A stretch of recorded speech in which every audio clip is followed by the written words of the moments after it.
Speaker view.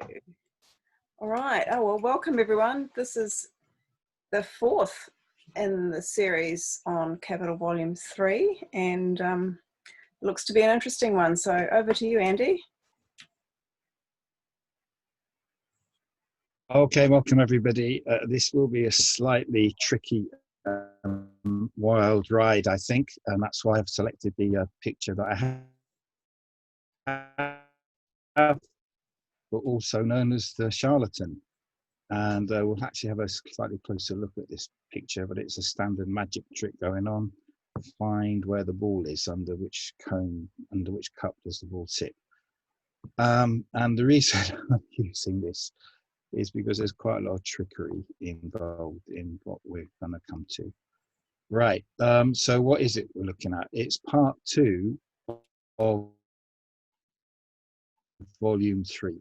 And in this, Marx gives his solution to the problem that he was aware of, and which many of his contemporaries and even writers since tend to slightly brush under the carpet or find as an insurmountable obstacle to the theory of value. So he sort of charted a way between those two extremes, if you like.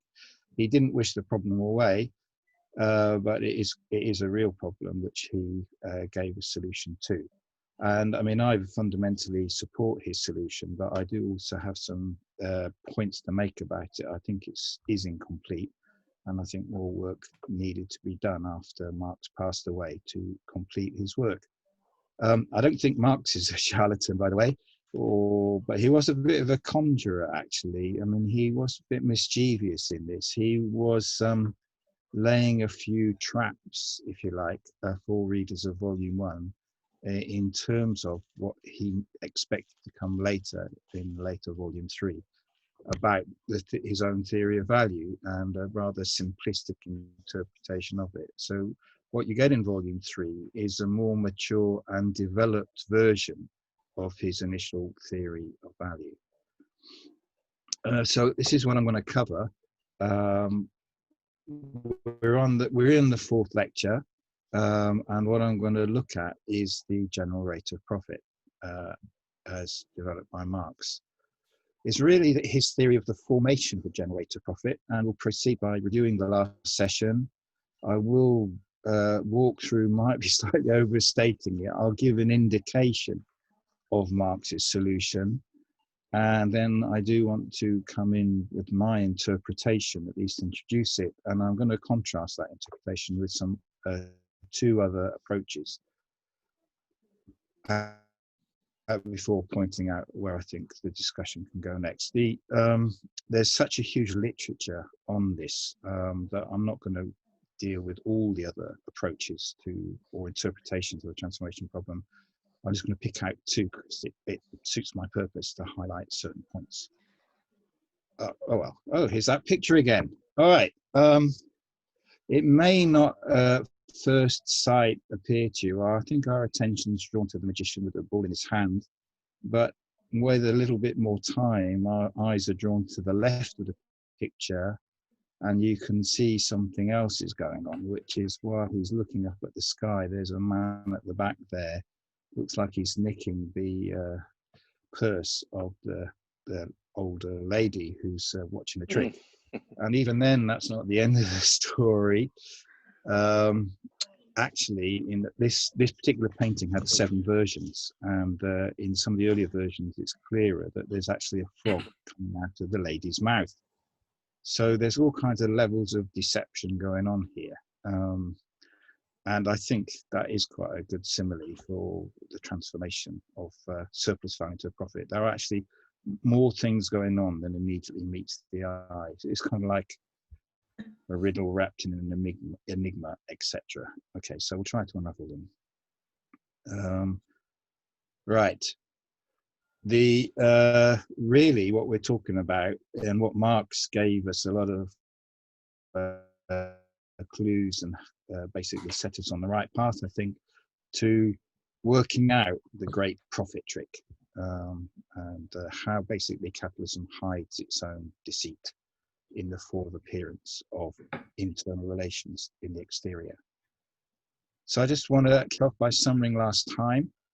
So this is a review of last time. We recalled that volume 1 is essentially focused on the relationship between capital and labour and the production process, the production of surplus value in particular. Volume 2, the perspective it looks at the mode of production is from the circulation process. And in volume 3, which is necessary to complete the overall analysis of the mode of production, is the combination of production and circulation. Now, I subdivide volume 3 into these three movements. At the volume 3A starts at the level of an individual capital. And part 1 of 3A basically looks at how surplus value converts into the rate of profit. And what Marx explains by the end of part 1 is that for an individual capital, the rate of profit will increase as the rate of surplus value increases. And it will also increase in the degree that the turnover time, it gets shorter. So the more turnovers there are in a year. So actually I should say that should read in direct proportion to the number of turnovers. Okay, so the more efficient capital turns itself over, the more quickly it sells its commodities, then it returns and re-enters into the valorization process. So the higher the rate of profit will be. Now, the rate of profit is inversely proportional to the organic composition of the total capital. Now, you may recall that organic composition refers to the internal division between the constant capital, which is the machinery, the raw materials, and so on, and the variable capital, which is the capital which is exchanged as a wage for labor power. So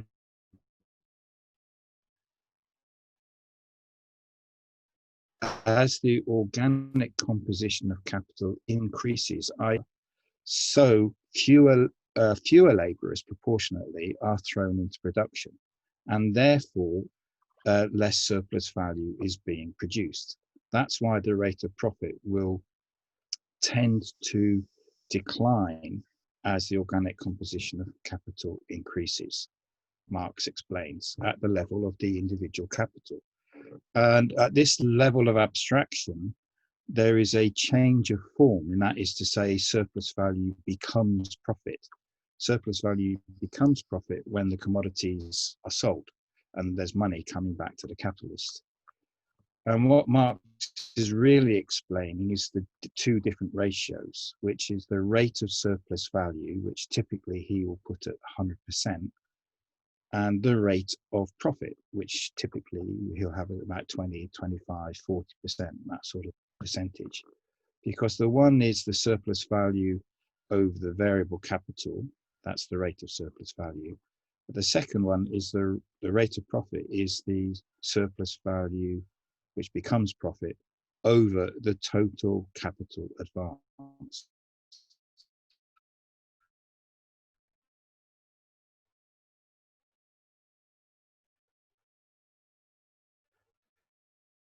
So is still considered to be the same as the amount. After we had this discussion last time, a number of really useful and helpful points were raised by my comrade discussants, and we will discuss today's session as well. Yeah, and I think they're all very helpful and positive. There's some of these we'll come back to in the last two lectures, in actual fact. Now, there was also a very important point from Comrade who raised the need to distinguish between different amounts of capital involved in this process. And I did gloss over that last time, but it's such an important point, which Marx does explain in part 1. And I think probably I should have explained it in talking about part 1. So let's go over this point, right? the point is that there are differences in how much capital is involved in different layers of the process. So at one layer, if you look at the top layer, there's an amount of capital invested in the whole production process. You know, the factory is bought, the raw materials are bought, the wages are paid, i.e. the labor power is bought, and so on. So at one level, you have a total capital advance, which comprises all the fixed and circulating capital. The capital you need to set up business and to run the whole business, right? That they need, I should say, not you. Now, secondly, you have the capital that's directly applied into the valorization process, i.e. the production process, which is the variable capital, which will be the wages again, plus the constant capital that's used up over the year. So, for example, you might have a factory which costs millions of pounds, but only hundreds of thousands of pounds actually get passed over into the commodities produced in a given year.